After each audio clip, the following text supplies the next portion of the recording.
Hey, I'm Kayla with WTI, and we had some projects in which we were going to need a nail gun. My husband found this awesome one from DEWALT. This is a 20 volt, 18 gauge brad nailer, and it was the perfect nail gun for the job.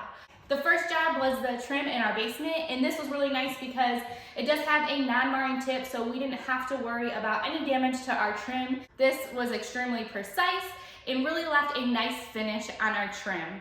I love that this nail gun has some really great safety features too, especially that it has the lock feature, so when it's not in use, we do have a little one. We wanted to make sure that there was a safety measure that he couldn't just grab this and go.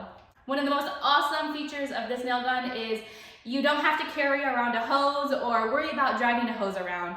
This one comes with a nice 20 volt battery, and so it's so convenient and gives you still plenty of punch when you are using it.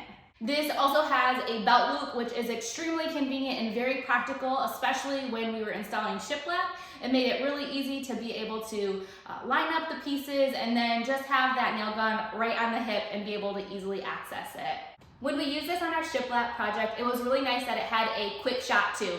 We were able to quickly move down the boards with the quick action trigger. So for your next project, I highly recommend this DEWALT brad nailer, but that's just my point of view.